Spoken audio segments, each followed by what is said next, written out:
Hallelujah. अब यहाँ पर वचन बोल रहा है, और फिर उसने दूसरी मोहर खोली और दूसरे प्राणी को यह कहते सुना, आ।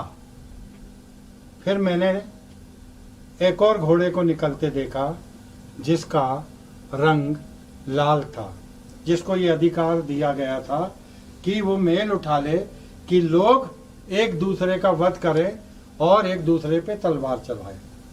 जैसे मिस्र के समय हुआ था कि ये एक दूसरे को मारने लगे थे, एक दूसरे का वध करने लगे थे, राज राज के ऊपर चढ़ाई करने लगा था, राज राज पे हमला करने लगा था। आज भी ये मौका आ गया है कि राज राज पे हमला करने के लिए तैयार बैठे। एक कंट्री दूसरे कंट्री को नेस नाबूद करने को तैयार बैठी है। तो यहां पर यह बात है कि ये जो लाल घोड़ा है ये डेंजर का प्रतीक है, खतरे का प्रतीक है लाल रंग। और यहां भी इसको जो ताकत दी गई है मेल उठाने की। अब मेल उठा लिया तो भाई भाई का नहीं रहेगा, बाप का बेटा नहीं रहेगा, बाप की बेटी नहीं रहेगी, पति पत्नी साथ में नहीं रहेंगे। और ये आज हो चुका है, ये आ चुका है। आज बहुत से पति पत्नी एक साथ नहीं रह रहे, अलग अलग रह रहे। बहुत से बेटे बाप का और माँ का घर छोड़ के चले गए हैं, अलग अलग रह रहे हैं। वो रहने नहीं चाहते माँ बाप के पास। बेटियां देखो तो कहीं और चले गई हैं, लिव इन में रहने लगे हैं लोग, नाना प्रकार की गंदगी में रहने लगे हैं। सिगरेट लड़कियां पी रही हैं, शराब लड़कियां पी रही हैं। मैं ऑर्थोडॉक्स नहीं हूं, कट्टरपंथी नहीं हूं, लेकिन यही कारण है कि परमेश्वर का आना निकट हो गया है। और यही कारण है कि हम पर विपदाएं चारों तरफ से आ रही हैं। कभी भी कुछ भी दुनिया में हो सकता है। अगर टीवी खोलो अपन तो वहां सिर्फ पाप और अपराध के सिवा कोई न्यूज़ ही नहीं आ रही है। कहीं हत्या के बारे में बता रहा है, कहीं बलात्कार के बारे में बता रहा है, कहीं मार काट के बारे में बता रहा है, कहीं लूट के बारे में बता रहा है। कहीं भी अच्छी स्टोरियां आ ही नहीं रही। क्यों नहीं आ रही हैं? क्योंकि उस समय यहोवा की ओर से अब ये दोनों तरफ से मारे जाएंगे। शैतान तो मार ही रहा है, अब यहोवा भी मारेगा, यानी परमेश्वर की भी मार पड़ने वाली है उसको। तो यहोवा के कारण बड़ी थरथराहट और घबराहट होने लगेगी, और एक दूसरे का वो हाथ पकड़ेंगे और एक दूसरे पर अपना हाथ बढ़ाएंगे, यानी मारने को, काटने को। बिलाप गीत 2:4 अगर हम पढ़ेंगे तो उसमें लिखा है, उसने शत्रु बनकर धनुष चढ़ाया और बैरी बनकर दाहिना हाथ बढ़ाए हुए खड़ा है। और जितने देखने में मन भावने थे उन सबको उसने घात किया। सियोन की पुत्री के तंबू पर उसने आग की नाई जलजलाहट भड़का दी। यानी आप देखेंगे कि परमेश्वर के पवित्र स्थानों पर भी वो आग लगाने में अपने आप को कम नहीं पाएगा। और वो जो धनुष दिया गया, काहे के लिए दिया गया यहाँ पे आप समझ लो। वो बैरी बनकर क्या करेगा? अपना दाहिना हाथ बढ़ाएगा और जितने मन भावने लोग हैं उनको मार देगा। यानी जो धर्मी लोग हैं, जो परमेश्वर के मन भावने हैं, उनको वो क्या करेगा? मार देगा। और येवल 3 का अगर अपन 30 से 32 देखेंगे उसमें भी लिखा है, उस समय क्या होगा? आकाश और पृथ्वी पर चमत्कार होंगे, अर्थात लहू और आग और धुएं के खंभे दिखाऊंगा। इसी का 31 पढ़ेंगे, यहोवा के उस बड़े भयानक दिन के आने से पहले सूर्य अंधियारा और चंद्रमा रक्त सा हो जाएगा। उस समय जो कोई यहोवा से प्रार्थना करेगा वह छुटकारा पाएगा। और यहोवा के वचन के अनुसार सिय्योन पर्वत पर और यरूशलेम में जिन बचे हुओं को यहोवा बुलाएगा वे उद्धार पाएंगे। यहां पर आकाश और पृथ्वी क्या हो जाएंगे? लहू से हो जाएंगे, अंधियारा हो जाएगा, साफ क्या हो जाएगा? अंधियारा। चंद्रमा जो है लहू सा हो जाएगा, आकाश को कागज की तरह लपेट दिया जाएगा, समुद्र का रंग लाल हो जाएगा। कैसे? अगर एक परमाणु बम गिर गया, एक परमाणु मिसाइल चल गई, तो सिर्फ अंधेरे के सिवा कुछ नहीं दिखेगा। एक परमाणु बम गिरा हिरोशिमा में, उस समय उसकी कोई ज्यादा मार नहीं थी, 150 किलोमीटर के रेडिएशन में था, लेकिन अब जो निकलेगा वो कई कई किलोमीटर को तबाह और नाश कर देगा। यहां तक कि आप चट्टानों के अंदर छुपे रहोगे, पहाड़ों के, वो पहाड़ भी दरक दिए जाएंगे, उसी में दब के मर जाएंगे। इसके 3 के 15 में और अच्छी बात लिखी है योएल के, कि सूर्य और चंद्रमा अपना अपना प्रकाश ना देंगे और तारे ना चमकेंगे। यानी सूर्य का जो प्रकाश है, सुनने वाले जिनके कान है सुन ले, सूर्य का प्रकाश अंधियारे में बदल जाएगा, चंद्रमा का प्रकाश अंधियारे में बदल जाएगा। अंधियारे ही होना है, उजियाला खत्म। और तारेगण भी जो हैं उनकी भी चमक दिखेगी च नहीं। जब सूर्य चंद्रमा का प्रकाश नहीं दिख रहा तो तारे कहां से दिखेंगे? केवल 2 के 10 में और स्पष्ट किया है। उसके आगे पृथ्वी कांप उठेगी और आकाश थरथराएगा और सूर्य चंद्रमा काले हो जाएंगे और तारे नहीं झलकेंगे। क्या हो जाएंगे? सूर्य चंद्रमा काले हो जाएंगे भाई। जब वो काले हो जाएंगे तो आपका क्या होगा? आपको मालूम है यूरोप में चर्म रोग ज्यादा क्यों होते हैं? क्योंकि वहां 8 महीने से 10 महीने ठंडी पड़ती है, कई कई दिन ये नहाते नहीं है और सूरज निकलता नहीं है, तो इनको चर्म रोग हो जाते हैं। अजीब से आप उनके कपड़े उतार, ऐसे तो चेहरा बड़ा सुंदर लगेगा, लेकिन अगर उनके कपड़े उतार लिए और उनको देखोगे आप नग्न बदन में, तो आपको पूरे डॉट्स दिखेंगे पूरे बदन में। मैं बहुत से समुद्र के किनारों पर, लंदन में, स्पेन में, आपके थाईलैंड में, सिंगापुर में, बहुत जगहों पर गया, चाइना, जापान, तो समुद्र के किनारे जो सफेद लोग रहते हैं वो पूरे बर्न हो जाते हैं। तो ये जो स्थिति है ये अब आने वाली है। ये जो लाल घोड़ा है ये युद्ध का संदेश ला रहा है, ये सूर्य चंद्रमा को अंधेरे का ये ला रहा है। मेरे पास टाइम कम है, बताने के लिए बहुत सी आयतें हैं, लेकिन आप घर में पढ़ लेना आमोस 8 का 3 से 5 या 3 से 9 तक आप पढ़ लोगे तो उसमें आ जाएगा। उसमें लिखा परमेश्वर की वाणी उस दिन राज मंदिर के गीत आकार में बदल जाएंगे और लोथों का बड़ा ढेर लगेगा और सब स्थानों में वो चुपचाप से फेंक दी जाएगी। अभी आपको बता रहा हूं, ये वचन यहां पूरा हो रहा है। ये जो आमोस 8 का 3 से 9 में लिखा है, ये वचन अभी पूरा हो रहा है। मैं सिद्ध कर सकता हूं कि ये वचन आज की तारीख में पूरा हो गया है, और वो ऐसे सिद्ध कर सकता हूं कि परमेश्वर यहोवा की वाणी है कि उस दिन राज मंदिर के गीत हाहाकार में बदल जाएंगे। आज मंदिरों में, भजनालयों में गीत बंद हो गए, शादियों के गीत बंद हो गए हैं, चारों तरफ हाहाकार मचा है। इटली और अमेरिका के अंदर, स्पेन के अंदर, कोरिया के अंदर, ईरान के अंदर करोड़ों लाखों लोग एक दिन में मरे, इतने कि उनको कोफिन बॉक्स नहीं मिल रहे थे। उन्होंने लाश को एक जगह ऐसा फेंक दिया और गाड़ दिया, और वहीं से चलन निकला कि कोरोना का मरने वाला जो है उसको पूरा ऊपर से नीचे तक आप कवर करेंगे चैन के द्वारा, और पूरी बॉडी जो है आपकी कवर रहेगी। कपड़े के द्वारा हो सकती है, रेगजिन के द्वारा हो सकती है।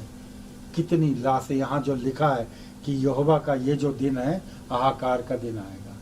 और अभी हमने कुछ दिन पहले देखे हैं, जब ग्रहण लगी थी तो हमारी जान घबरा गई थी कि अरे बाप रे कितना अंधेरा हो गया है।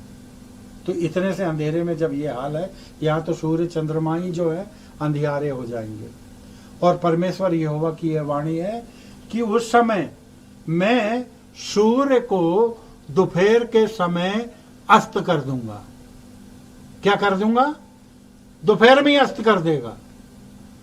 और इस देश को दिन दोपहरी अंधियारा कर दूंगा। अंधियारा ही हो जाएगा, सब खत्म। परमाणु बम की जो चलेगा रेडिएशन, लेने के देने पड़ जाएंगे, मरेंगे बेमौत। अभी तो कोरोना में ये हाल हुआ है कि लाखों लाख लोग मर गए, तब इस पे सोचो कि आगे क्या होगा। यहाँ पे मैं लाल घोड़ा खत्म करता हूँ। एक देश दूसरे देश पे और वार करेगा, एक दूसरे की घात करेंगे, मेल उठा लिया जाएगा। और यहोवा का ये दिन है कि ऐसी लाशें फेंक दी जाएंगी जो हो चुका है। कोरोना भी आ चुका है, लाशें भी फेंकी जा चुकी है, ग्रहण पे ग्रहण लग चुके हैं, 2-2 ग्रहण हो चुके हैं। उसके बाद बड़े बड़े नक्षत्रों को हिला दिया गया है, बहुत से उपग्रह बाजू से निकल के चले गए। आपने 2 घोड़ों को देख लिया, एक श्वेत घोड़े पे एंटी क्राइस्ट, दूसरा घोड़ा लाल घोड़ा जो खतरनाक, खतरे की निशानी, लाल रंग खतरे का निशान। अब यहाँ पे तीसरी मोहर खोल रही। फिर मैंने देखा कि तीसरी मोहर खोली गई और मैंने दृष्टि उठाकर देखा तो क्या देखता हूँ, एक काला घोड़ा। और अब वो काला घोड़ा जो निकला है वो काय का प्रतीक है प्रियो? काला किसका प्रतीक कहलाता है? अशुभ, अंधियारे का प्रतीक, कमी का, परेशानी का, दुखों का, चिंताओं का। काला निशान सबसे बुरा निशान दुनिया में माना जाता है। नॉट ओनली इंडिया, पूरी दुनिया में ये माना जाता है कि काला रंग सबसे अशुभ होता है। और फिर मैंने चारों प्राणियों में से एक शब्द सुना कि 1 दिनार का 1 सेर गेहूं, और 1 दिनार का, एक नहीं लिखा है, दिनार का 3 किलो जव और तेल, इसकी कोई हानि नहीं करना। शेर का मतलब है किलो। हमारे जमाने में शेर चलता था, पायली चलती थी। आप लोग आज नहीं जानते, आप केजी बोलते हो, किलो भी नहीं बोलते हो। तो 1 दिनार का 1 केजी गेहूं और 1 दिनार का 3 केजी जौ और तेल, इनकी हानि ना करना। इसके बारे में लिखा हुआ है काले घोड़े के बारे में कि ये ऐसी स्थिति आएगी, यानी घटी आने वाली है। इसके बारे में अगर हम देखेंगे तो एचकेएल 4 का 16 से 17 में हमको पढ़ने को मिल जाएगा। और उसमें लिखा है, फिर उसने मुझसे कहा, हे मनुष्य के संतान, देख मैं यरूशलेम में अन्न रूपी आधार को दूर करूंगा और वहां के लोग तौल तौल के और माप माप के विस्मित होकर पानी पिया करेंगे। जो मिस्र में आया था, इससे भी कई गुना बड़ी परेशानी हमारे बीच में आने वाली है। क्या करेंगे? हर चीज को तौल तौल के लेना पड़ेगा, हर चीज को। और उसके रेट इतने ज्यादा हो जाएंगे कि अभी आजकल लोग बोलने लगे ना कि सेब से महंगे तो टमाटर हो गए भैया। प्याज तो अरे बाप रे आसमान छू रही है, रुला रही है। तो अभी आपको ये घटी, ये सिम्टम है, ये बीमारी यानी अंत काल के आने का, प्रलय के आने का, उसके प्रकट होने का, कयामत आने का ये प्रतीक है। मेरी बात आज बहुत से लोग सुनना नहीं चाहेंगे, लेकिन ये सिम्टम है। इसका मतलब ये लक्षण हमको दिखाई देने लगे हैं कि महंगाई इतनी बढ़ जाएगी कि हमारे को 1 दिनार यानी हिंदुस्तान के करीबन 300-400 रोज जो भी होते हों उस पे नहीं जाते। यहाँ पर परमेश्वर ये बता रहा है कि ये लक्षण हमको दिखाई देने लगे कि सब चीज नाप नाप के, यानी महंगाई दिन दूनी रात चौगनी बढ़ जाएगी, खाने की चीजें कम होने लगेंगी, बड़ी मुश्किल से 1-1 किलो चीजें मिलेगी। अभी आप देख रहे थे कि मंडी में बोल दिया गया था कि 2 किलो के ऊपर प्याज नहीं देना, 2 किलो के ऊपर गेहूं नहीं देना, इतने किलो के ऊपर अनाज नहीं देना। तो ये लक्षण हमको दिखने लगे हैं, दुनिया के अंत के लक्षण दिखाई दे रहे हैं। और ये काला घोड़ा इसी का प्रतीक है कि वो बोल रहा है कि 1 दिनार में 1 किलो 1 केजी गेहूं और दिनार में 3 केजी जौ और तेल, उनकी हानि मत करना। अभी मैं मारने पे नहीं हूं, ये अभी किसको बोल रहे हैं? ये जो तीसरा घोड़ा निकल रहा है विपत्ति का, शैतान के तरफ का निकाल, यीशु मसीह में है, मोहर खोल रहा है और दिखा रहा है कि बेटा जब मैं तुमको उठा के लेके चले जाऊंगा तो जैसे यूहन्ना ने ये दृश्य देखा है, अब तुम मेरे साथ देखोगे। और ये दृश्य हमको दिखाई देंगे, क्योंकि अगर परमेश्वर बोल रहा है उसका वचन कभी टलेगा नहीं। और पानी भी हमको माप माप के लेना पड़ेगा, क्योंकि समुद्र का पानी, नदी का पानी, तालाब का पानी नाग दोने सा जहरीला हो जाएगा। पानी का भी रंग लाल लहू का रंग हो जाएगा। अब लहू के रंग को देख के पियोगे क्या पानी? नहीं पी सकते। नागदोना कभी देखे? नागदोना का जो झाड़ लगा रहता है उसको कभी टेस्ट करके देखे क्या? हमने देखा है, चक्कर आने लगते। ये आलम है दुनिया का कि क्या होने वाला है। और इससे उन्हें रोटी पानी की घटी होगी और वे सबके सब घबराएंगे और अपने अधर्म में फंसे हुए सूख जाएंगे। अब क्या होगा? रोटी भी नहीं मिलेगी, चावल भी नहीं मिलेगा।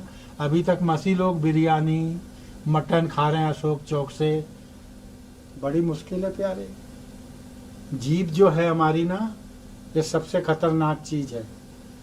मिस्र से परमेश्वर ने मूसा के जरिए इजराइलियों को निकाला तो वो मालूम किस बात के लिए बुदबुदाते थे कि हमको लहसुन और अदरक खाने को नहीं मिल रहा। आज भी हमको जब मांस नहीं मिल रहा था तो हम पागल हो गए थे, समझ नहीं आ रहा था क्या करें।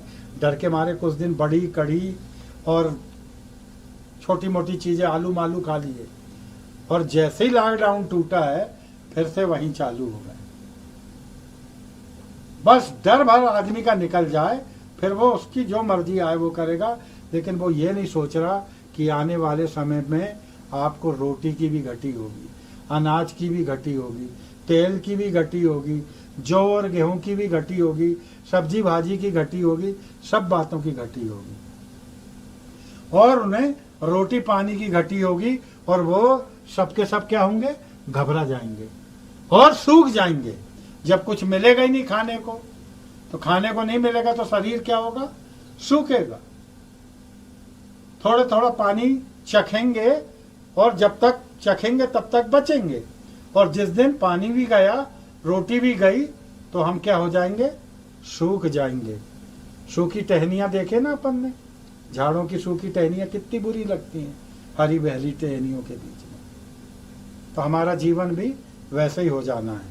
फिर हम अगर यो लेख का 11 से 13 पढ़ेंगे तो उसमें लिखा है, हे किसान लज्जित हो, हे दाख की बारी के मालियों गेहूं और जौ के लिए हाय हाय करो, क्योंकि खेती मारी गई है।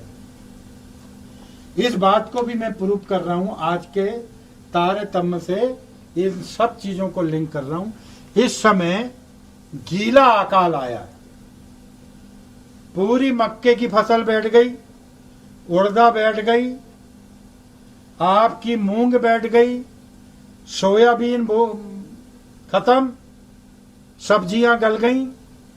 सब्जी बाजार में जाके देखो, पसीने आते हैं। कभी हमारे शहर में सबसे अच्छी सब्जी होती छिंदवाड़े में, और 10 रुपए किलो के ऊपर कभी नहीं जाती थी। आज जब हम 20 रुपए पाव, 25 रुपए पाव गिलकी लाते हैं तो ताजुब होता है। तो अब इससे सोचो कि परमेश्वर बोल रहा है, किसानों लज्जित हो, क्योंकि ये फसलें सब में बर्बाद करने पे लगा हूं, क्योंकि तुम शैतान की पूजा करने लगे, तुम शैतान की तरफ जाने लगे हो। दाखलता सूख गई हैं, 12 में पढ़ेंगे तो, और अंजीर का वृक्ष कुम्हला गया है। अनार, ताड़, सेब, बरन, मैदान का सब कुछ सूख गए हैं, और मनुष्य का जो खुशी और आनंद और हर्ष था वो भी जा रहा है। किसान आज रो रहा है, आत्महत्या कर रहा है। जो गरीब आदमी है, जो 100 रुपए बड़ी मुश्किल से 200 रुपए कमा रहा है, वो क्या खाए और क्या खिलाए, बच्चों को पढ़ाए कि बच्चों को पहनाए कि बच्चों की फीस दे। आज आप और मेरे पास है तो सब कुछ ठीक है, लेकिन उनकी तो सोचो कि आज में क्या हाल है तो आने वाले समय में क्या और हाल होगा। इसलिए परमेश्वर बोलता है, ये धर्म के बंदों, याजकों यानी पुरोहित, पंडित, मौलाना, मौलवी, फादर, पास्टर, डीकन, पंचायतें, सीनेट, काउंसिल, उन पे बैठे बैठे हुए बड़े बड़े पदों के याजकों, कटी में तांद बांध कर छाती पीट पीट के रो। जो धर्मी जन है वो परमेश्वर के इस भय से कांपेगा, डरेगा, अपने आप को स्वच्छ करेगा, अपने घराने को बचाएगा। वेदियों के टहलुओं हाय, वेदी के जो टहलू हैं, पंचायतें बैठी हुई वेदी के पास हिसाब कर रही हैं, आधा घर के अंदर आधा बाहर। गरीब आदमी की कोई सुधि नहीं ले रहा, विधवा की कोई सुधि नहीं ले रहा, कैदी की कोई सुधि नहीं ले रहा, नंगे की कोई सुधि नहीं ले रहा, अंधे की कोई सुधि नहीं ले रहा, बीमार की कोई सुधि नहीं ले रहा, सिर्फ अपना खा रहे, अपना घर रहा रहे। आप भी वही कर रहे हैं, मैं भी वही कर रहा हूं, और धर्मी लोग भी वही कर रहे हैं, पास्टर भी वही कर रहे हैं, पंचायतें भी वही कर रही हैं, बिशप भी वही कर रहे हैं। चाहे किसी भी फेथ में देख लो आप, किसी भी डॉक्ट्रिन में देख लो आप, मुश्किलें आ गई, सबको अपना अपना दिख रहा है। मेरे परमेश्वर के टहलुओं, आओ टाट ओढ़ो और रात बिताओ, क्योंकि तुम्हारे परमेश्वर के भवन में अन्न बलि और अर्थ अब नहीं आते। यानी पास्टरों की तनख्वाह जो निकलती है वो किससे निकलती थी? चंदे से। जो मंदिरों में पुरोहितों को पैसा मिलता था मंगलवार शनिवार को, वो बंद हो गया, सूख गए हैं। और मैं उनकी बात नहीं करता, मैं तो मसीहों की बात कर रहा हूं।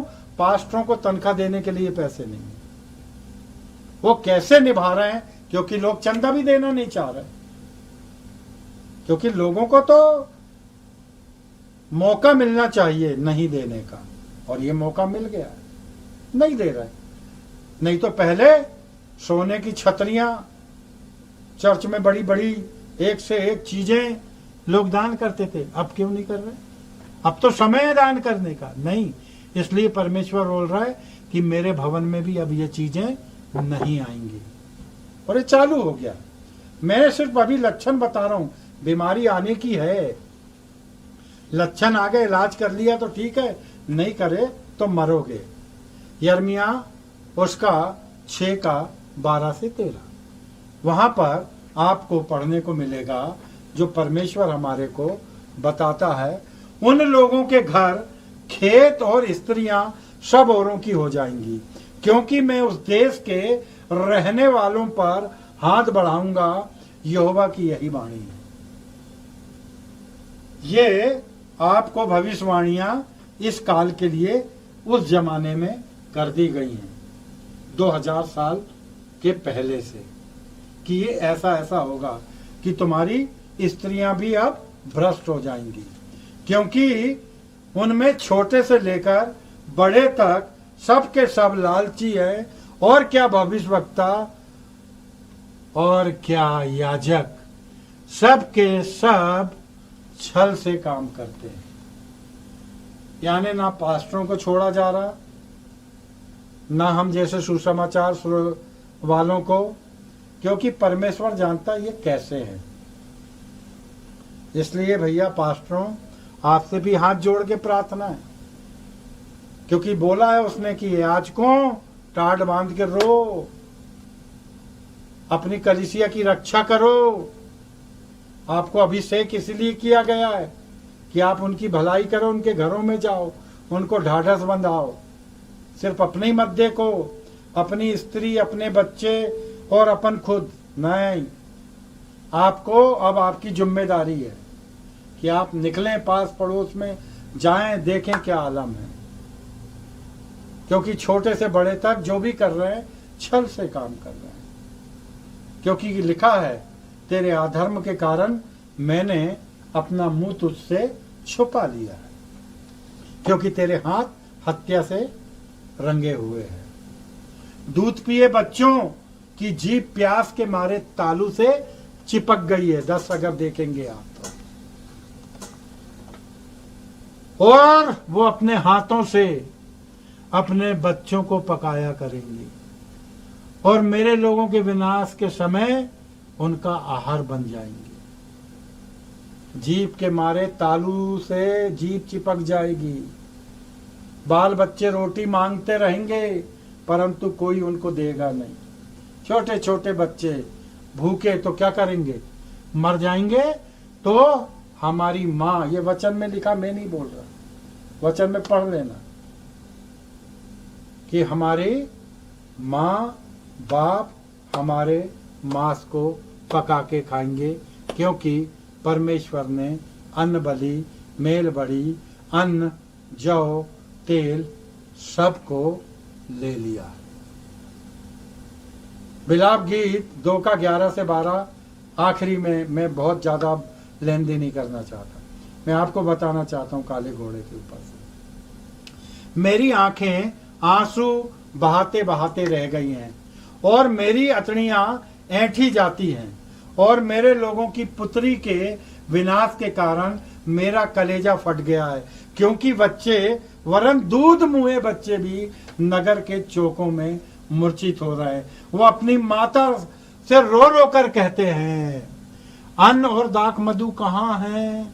वे नगर के चौकों में घायल किए हुए मनुष्य की नाई मूर्छित हो गए हैं, और अपने प्राण अपनी माता की गोद में तज रहे हैं, त्याग रहे हैं। प्रियो, बहुत गंभीर बात है। 1.5 घंटे मेरे लिए कुछ नहीं है, 2 आयतें काफी हैं। अभी तो आपको और 10 रेफरेंस में बता सकता हूँ, घर जाके पढ़ लेना। व्यवस्था विवरण उसका 26 से उसके 53 से 57 पढ़ लेना।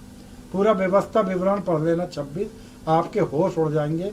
क्योंकि सुकुमार औरतें भी जो हैं, अपने निज बेटे, जन्मे हुए बेटों को का भी मांस पका के खाएंगी। यहाँ तक कि सुकुमारी औरतें अपने पति के ऊपर क्या करेंगी, क्रूर नजर रखेंगी, और मौका देखेंगी और मार डालेंगी, और उसका भी छुप छुप के मांस खाएंगी। ये समय आएगा। ये वचन बोल रहा है, मैं नहीं बोल रहा हूँ, आपको डरा नहीं रहा हूँ, सिम्टम बता रहा हूँ। जैसे कोरोना आया, इतना सा पिद्दी सा पिस्सू आया, नाक से या मुंह से घुसा, गले में काम किया, अंदर गया, उसका सबसे स्वादिष्ट भोजन फेफड़े हैं। तो उसके सिम्टम आते तो कैसे आप भर्ती हो रहे हैं, 14 दिन 21 दिन के लिए क्वारंटाइन हो रहे हो। अपने को बचाने के लिए एक जगह पे स्थापित हो रहा है कि भैया दवा दारू मिल जाएगी। और लेह व्यवस्था का भी आप 26 का 26 से 29 पढ़ेंगे, उसमें भी यही सब बातें हैं। रोटी नहीं मिलेगी, तंदूर जो है पका की पका रह जाएगा, और किसी को कुछ मिलेगा, किसी को कुछ नहीं मिलेगा। फिर यदि तुम अपनी इसके उपरांत भी नहीं समझोगे तो दोनों तरफ से पिस रहा है। एक तरफ 3.5 साल बचोगे तो शैतान मारेगा। शैतान के लिए साफ साफ लिखा हुआ है कि जो उसके नाम की मोहर लगाएगा माथे पे या हाथ पे, उसी को अनाज मिलेगा, धर्मी को नहीं मिलेगा। जिसके माथे पे यीशु मसीह की मोहर होगी उसको कुछ नहीं मिलेगा। उसको नहीं मिलने पर भी परमेश्वर जीवित रखेगा, परंतु जिनके माथे पर शैतान की मोहर लगी है उनको उससे भी नहीं मिलेगा, शैतान से और परमेश्वर से भी नहीं मिलेगा। लिखा है कि जब तक कोई लेन देन नहीं होगा, जब तक उस पशु की मोहर उसके माथे या हाथ में ना लगा ली जाए। और जिनमें ज्ञान है उसका 18 पढ़ लेना, तेरा घर पे पढ़ना आराम से, शैतान के बारे में ही पूरा है। उसके 18 में लिखा है जिसको ज्ञान और बुद्धि है वो अंक जोड़ के देख ले, उस मनुष्य का अंक है 666। कई लोग अपने फोन पे 666, कई लोग अपनी गाड़ी में 666। मसीह होने के बाद उनको नहीं मालूम कि ये शैतान का निशान है। तुम तो वैसे ही उसकी मोहर लगा के घूम रहे हो। बस करो, अज्ञानता के कारण परमेश्वर की ये जो समाज है वो विकृत होते जा रहा है, नाश होते जा रहा है। और फिर जब उसने चौथी मोहर खोला, यानी यीशु मसीह ने चौथी मोहर खोला, तो मैंने देखा एक पीला घोड़ा जिसका नाम मृत्यु था। मैंने दृष्टि की तो देखो एक पीला सा घोड़ा है, उसके सवार का नाम मृत्यु है और अधोलोक उसके पीछे पीछे भाग रहा है। और उन्हें पृथ्वी का 1/4 अधिकार दिया गया। तलवार, अकाल और मरी और पृथ्वी के वन पशुओं के द्वारा लोगों को मार डाला जाए। अब ये जो पीला है, हिब्रू में पेल ग्रीन लिखा हुआ है, यानी जब आदमी बीमार होता है तो पीला पड़ जाता है। कुछ लोग हरे पड़ जाते हैं, जैसे किसी का मर्डर होता है गला वगैरह दबा के, तो उसका जो शरीर है नीला पड़ जाता है। तो ये प्रतीक के रूप में पीला, हरा, नीला, ये विवाद का भी विषय है ये घोड़ा। लेकिन बेसिकली हिंदुस्तान के हिसाब से जब हम बाइबल पढ़ते हैं और हिंदुस्तान के हिसाब से हम समझाते हैं तो ये बड़ा स्पष्ट है कि ये एक बीमारी का प्रतीक है। क्योंकि वचन में भी लिखा है कि ये जो चौथा घोड़ा जिसको देखा उसका सवार का नाम है मृत्यु और अधोलोक उसके पीछे पीछे। अधोलोक आने उस समय क्या होगा, अधोलोक को भी खोल देगा, तो जितने मुर्दे हैं वो सब शैतान के पीछे चलने लगेंगे। क्योंकि अधोलोक पीछे है, यानी शैतान तो वहीं रहेगा ना। शैतान का रहने का स्थान या तो आकाश है या तो अधोलोक है, लेकिन अभी नहीं जा सकता। अभी इसलिए नहीं जा पा रहा है क्योंकि कुंजी जो है यीशु मसीह के पास है। अधोलोक की और स्वर्ग की दोनों की कुंजी यीशु मसीह के पास है। तो जब ये 7 साल का समय खत्म होके 3-3.5 साल का समय जब रह जाएगा, तो एक स्थिति ऐसी भी आएगी, या न्याय के पहले जो स्थिति आनी है वो ऐसी भी आएगी कि अधोलोक भी खोल दिया जाएगा और वो भी शैतान के पीछे पीछे। तो वो हमको सिखा रहा है कि अकाल, मरी, यानी मरी का मतलब है बीमारी, या तलवार से मारे जाएंगे, और तलवार से भी बच गए तो वन पशुओं को उसके द्वारा उनको मार दिया जाएगा। बड़ा स्पष्ट है यहाँ पर। और इसी को अगर हम और अच्छे अंदाज में देखेंगे तो HKL को अगर हम पढ़ते हैं 14 का 21, तो उसमें भी बड़ा स्पष्ट किया है, क्योंकि प्रभु यहोवा यूं कहता है कि मैं यरूशलेम पर अपने चारों दंड पहुंचाऊंगा, अर्थात तलवार। वचन में भी लिखा है, आखिरी में लिखा है, यहां पहले हो गया, अर्थात तलवार, अकाल, दुष्ट जंतु और मरी, जिनसे मनुष्य और पशु उसमें नाश हो इनके उनके द्वारा मनुष्य तो मरेंगे, पशु भी नहीं बचेंगे। और ले व्यवस्था उसके 26 का हम 23 से अगर 25 तक पढ़ेंगे। ले व्यवस्था ये मेरे को बहुत अच्छा लगता है इसके वचन। फिर यदि तुम इन बातों पर मेरी ताड़ना से ना सुधरो और मेरे विरुद्ध चलते ही रहो, तो मैं तुम्हारे विरुद्ध चलूंगा और तुम्हारे पापों के कारण मैं तुमसे 7 गुना तुमको मारूंगा। तुम्हारे पापों के कारण मैं तुमको 7 गुना मारूंगा। अकाल, तलवार, दुष्ट पशु और मरी जैसी बीमारियां।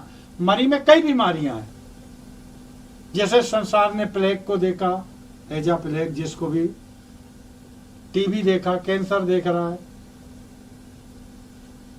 तो ये जो है अब इससे खतरनाक दौर आने वाला है। भले ही आप कितने भी आधुनिक हो गए हो, नासा भले ही चंद्रमा पे पहुंच गया, मंगल पे पहुंचा दिया, उपग्रह स्थापित कर दिया, लेकिन एक पिस्सू जैसे चींटी से भी छोटा मरा हुआ विषाणु वायरस, उसका अभी तक कुछ नहीं कर पाए। तो ये जो परमेश्वर ने आप और मुझको पवित्र शास्त्र के माध्यम से समझाया है कि तुम अगर नहीं सुधरोगे और ये शैतानियत ही करते रहोगे, संसार की अभिलाषाओं में चलोगे, जो संसार से प्रेम करता है वो परमेश्वर से बैर रखता है। तो यहाँ पर व्यवस्था विवरण में हम जब पढ़ते हैं 28 का 22, 27 और 29, 28, 29, इसमें जब पढ़ेंगे तो बड़ा स्पष्ट हमारे को परमेश्वर समझाता है। यहोवा तुझको क्षय रोग का मतलब टीबी, यहोवा तुझ पर क्षय रोग और ज्वर, सिम्टम बता रहा हूं। कोरोना क्या है यहां बता रहा हूं परमेश्वर के वचन के माध्यम से। क्षय रोग, टीबी कहां पर होती है? लंग्स में। लंग्स में होता है, फेफड़े में होती है टीबी। क्षय रोग, ज्वर, जब ये क्षय रोग होता है तो ज्वर आता है। कोरोना में भी यही हो रहा है, वो जाता है फेफड़े पे अटकता है, फेफड़े को खाना चालू करता है, आपको बुखार आना चालू हो जाता है। यहां क्या बोलता है? यहोवा तुझ पर क्षय रोग और ज्वर और क्या बोलता है? ढाह और जलन से और तलवार से और झुलस और गेरुए से मारेगा।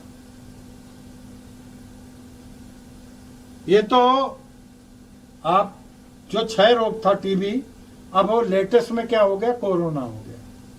सेम सिम्टम है। बहुत बड़े बड़े विद्वान हैं, वो विश्लेषण नहीं कर पाएंगे। एक नालायक आदमी को जो परमेश्वर अभी की अभी बात का प्रकाशन दे रहा है कि परमेश्वर के द्वारा क्षय रोग आएगा, ज्वर आएगा, डाह जलन आएगी, नाना प्रकार के सिम्टम जो हैं वो हमारे बॉडी में आने लगे। डाह जलन हमारे अंदर है, ये भी वायरस है।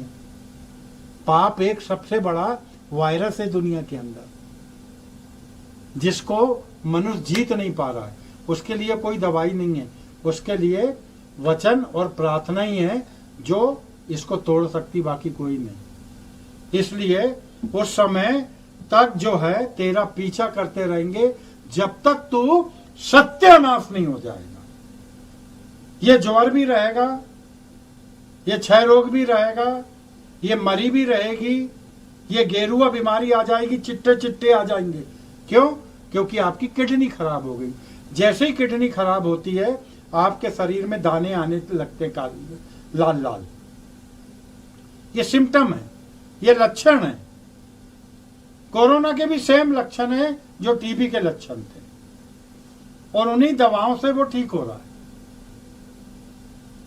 इसलिए परमेश्वर आपसे बोल रहा है कि वो तुम्हारा ये बीमारियां तब तक पीछा करेंगी जब तक तुम और तुम्हारा परिवार सत्यानाश ना हो जाए। अब यहां जो है परमेश्वर फिर अपने वचन के आगे ये बताता है कि यहोवा तुझे मिस्र में जिस तरीके के बड़े बड़े फोड़े दिया था उससे भी बड़े बड़े फोड़े होंगे। और बवासीर, फोड़े तो होंगे ही होंगे।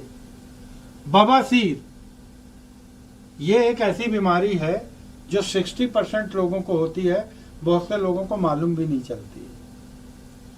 लेकिन जो बवासीर की बीमारी सूखी होती है, खून वाली होती है, वो बहुत दर्दनाक और तकलीफ देने वाली होती है। और दाद और खुजली और ऐसी पीड़ित करेगा कि तू चंगा ही ना हो सकेगा। लोगों को, बहुत सौ को दाद होते, खुजली होती है, चिट्टे आते लाल लाल, ज्वर आ रहा है, फेफड़े खराब हो रहे हैं, हार्ट खराब हो रहा है, अतड़ियाँ खराब हो रही हैं, दारू पी पी के लीवर खराब हो रहा है, सिगरेट पी पी के पेट खराब हो रहा है, डाइजेशन नहीं हो रहा। ये बीमारियां परमेश्वर बोल रहा है कि दूंगा, तुमको सत्यानाश करूंगा मैं, क्योंकि तुमने मुझे छोड़ के शैतान को चुना, संसार की अभिलाषाओं को चुना है। मैं तुमको छोड़ूंगा नहीं। ये इतने बड़े बड़े फोड़े दूंगा और तुमको अन्न की कमी हो जाएगी तो क्या करोगे?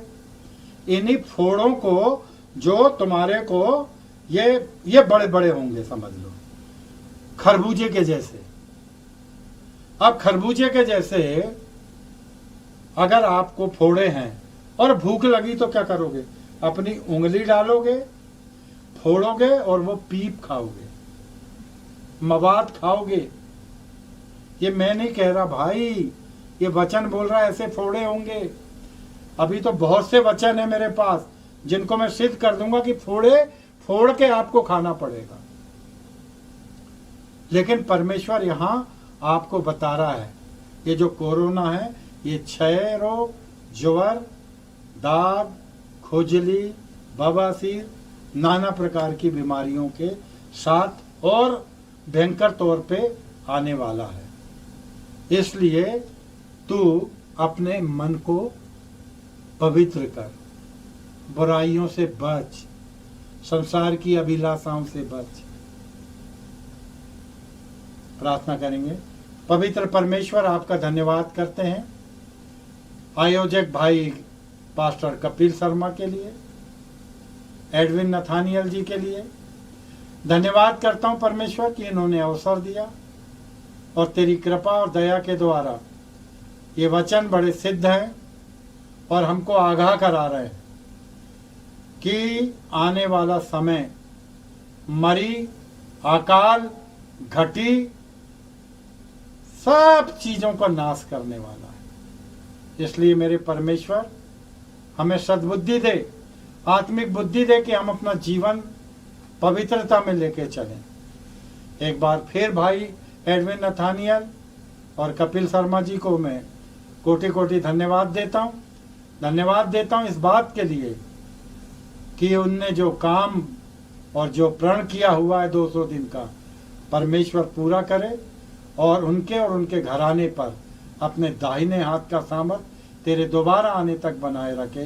यीशु के त्रेक नाम से विनती मांगता, सुन और ग्रहण कर। आमीन।